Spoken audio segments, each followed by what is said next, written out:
The cold beneath the stars. What happened last summer is going to haunt me. But I have no idea how bad it'll get. The Montana air bites at my knuckles as I stand on the porch of our family's cabin, the wooden boards creaking under my boots. The Bitterroot Valley stretches out before me, a sea of shadowed pines under a sky so clear it feels like I could reach up and pluck the stars. The cold smells of sap and frost, sharp enough to sting my lungs. My breath fogs in front of me, curling like a ghost in the moonlight. It's late October, and the chill is a warning. Winter's coming, and it doesn't care about your feelings. Inside, the kitchen glows warm through the window, a beacon against the dark. My brother Ethan's voice carries, loud and bright, cutting through the quiet. He's been like this all week, grinning, practically bouncing, like he's got a secret too big to hold. I shove my hands into my jacket pockets and head back inside, the screen door slamming behind me. Ethan leans against the kitchen counter, his flannel shirt rolled up to his elbows, his dark blonde hair mussed like he's been running his hands through it. He's got that boyish charm, all broad shoulders and easy smiles, the kind of guy who makes friends without trying. Mom is at the stove, stirring a pot of chili, her graying auburn hair tied back in a loose bun. Her apron stained with tomato sauce, and she's humming some old country tune. Dad is at the table, his wiry frame hunched over a crossword, glasses slipping down his nose. The cabin smells of cumin and wood smoke, the fireplace crackling in the corner. "So," Ethan says, his grin widening, "I've been seeing someone." My stomach does a weird flip, like I've missed a step on a staircase. Mom spins around, wooden spoon dripping red onto the floor. "Oh really?" Her green eyes spark with curiosity. "Do tell." "Her name's Zoe," Ethan says, and, God help me, he blushes. Actually blushes. "She's amazing." I raise an eyebrow, leaning against the doorframe. Ethan doesn't do amazing. He does flings, hookups, girls who vanish after a month. Not this. Not blushing and glowing like he's been struck by lightning. Dad glances up from his crossword, his bushy brows lifting. "Sounds serious." Ethan shrugs, but his smile betrays him. "Yeah. Might be." I sip my coffee, the mug warms against my palms, and try to ignore the unease curling in my chest. Something about this feel off. It feels like I'm forgetting something important. Annoying overdrive. The next few days, Zoe's name is everywhere. Ethan can't shut up about her. How she roasts his taste in music, apparently, his love for 90s grunge is tragic. How she made him read a poem by Rumi out loud, her laughter filling the room when he stumbled over the words. How she once beat him at chess with her eyes closed, smirking the whole time. He's a mess of smitten energy, pacing the cabin's worn pine floors, his boots scuffing the rug Mom's had since we were kids. We're at dinner one night, the table crowded with mismatched plates and a steaming dish of lasagna. The cabin's walls are lined with old photos, Ethan and me as kids, fishing in the Bitterroot River, our faces smudged with dirt. Outside, the wind howls, rattling the windows. Ethan's going on about Zoe again, his hazel eyes bright, his hands gesturing wildly. "She's got this way of looking at you," he says, cutting into his lasagna. "Like she sees right through your BS, you know?" Mom laughs, her freckled cheeks crinkling. "Sounds like she's got your number. Who knew you could be taken like that?" I stab at my food, my fork scraping the plate. The lasagna tastes like ash in my mouth. I don't know why. Maybe it's the way Ethan's so far gone, so unlike himself. It's a good thing his Playboy days are behind him. Then why does it annoy me? Woman of dreams. The doorbell chimes, a sharp note cutting through the cabin's warmth. Ethan bolts from the couch, nearly knocking over his beer. "That's her," he says, and he's gone, bounding toward the door like a damn puppy. Mom and Dad exchange a look, amused. I trail behind them, my mug still in hand, the coffee gone cold. The door swings open, and there she is. Zoe. Now I remember the name. How is that even possible? My heart stops, then slams against my ribs. She's standing there, framed by the porch light, her chestnut hair spilling over her shoulders in loose waves. Those soft brown eyes, flecked with gold, catch the light. Her lips curve in that same half-smile I memorized last summer in New York, when we were tangled in the back of my car under a sky smeared with stars. She has haunted my dreams, and I thought I'd never see her again. She's very real, wearing a green sweater and jeans, her boots dusted with Montana dirt. She looks like she belongs here, but she doesn't. Not like this. "This is my silly brother, Steward," Ethan says. Her gaze flicks up, meets mine. For half a second, her eyes widen, recognition, panic, then a perfect mask. She smiles, bright and easy, like she's never seen me before. "Hi," she says, her voice smooth as whiskey. "It's so nice to finally meet you all." Ethan's beaming, his arm around her waist. "Everyone, this is Zoe." I'm frozen, my fingers tight around the mug. The coffee tastes bitter now, like regret. She steps inside, and the air shifts, heavy with something unspoken. Mom is already fussing, offering her a drink, a seat, a slice of pie. Dad is shaking her hand, his calloused grip firm. I just stand there, my pulse hammering in my ears. Hell on earth. Dinner is torture.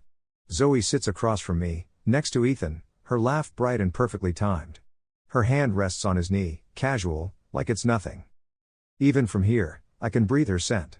It's just as potent as I remember. My jaw clenches so hard it aches. The dining room feels too small, the air too thick. The chandelier above us casts shadows on the log walls, and the fire in the hearth pops, sending sparks up the chimney. Under the table, our knees brush. She flinches, her fork pausing midair. I don't move. My skin hums where we touch, a current I can't ignore. Her eyes flick to mine, quick and sharp, then away. No one notices. Ethan's telling some story about a hiking trip, and how they met. His voice is loud, oblivious. Mom is nodding, her earrings glinting. Dad is cutting his steak methodically. Zoe's foot shifts, breaking the contact. My chest tightens. Every look she gives me is stab, every silence a rebuke. I force myself to eat, to smile, to act like my world isn't cracking open. This is hell, and I'm burning in it. Memories. I can't stop seeing her in my head. New York, last summer. A dive bar in Brooklyn, the jukebox blaring Fleetwood Mac. Her laughter, husky and warm, as we leaned over a sticky table, shots of tequila between us. Her hair was shorter then, brushing her jaw, and she wore this black dress that clung to her like a secret. I don't do this, she'd said, her lips close to my ear, her breath hot against my neck. I don't usually feel this. Seen. I believed her. Because I felt it too. Like she'd cracked me open and found something I didn't know was there. We stumbled to my car, the city humming around us, and kissed until the world blurred. It was reckless, perfect, alive. Then I ghosted her. Not on purpose. Not cruelly. Just. Stupidly. Life got in the way, distance, the chaos of my own head. I meant to call. I didn't. When I did try to call her, she had blocked my number. I didn't know where she lived or anything else about her. As time passed, I started to miss her more and more. She became the girl of my dreams. Now she's here, in my family's cabin, her hand on my brother's knee. And I can't never undo my mistake. Such a cruel twist of fate. Troubling encounter. I'm reaching for a plate in the kitchen the next morning, the sun streaming through the window, painting the counter gold. Zoe's there, reaching for the same plate. Our hands collide, her skin warm against mine. She jerks back like I burned her. Don't, she hisses, so quiet I barely hear it. I look at her. Her eyes are sharp, but is there something else? Fear? Regret? Want? Her sweater slipped off one shoulder, revealing a freckle on I remember kissing. My throat tightens. What exactly don't you want me to do? I murmur, stepping closer. Her breath catches as she licks her inviting lips. It'll be so easy to bend down and kiss her. We don't dare to move, time seems to stand still. She finally turns and walks away, her boots clicking on the floor. But her shoulders tremble, and her head bows in defeat. Day to forget. It's Ethan's birthday. The cabin's packed with family, cousins, aunts, uncles, all laughing and loud.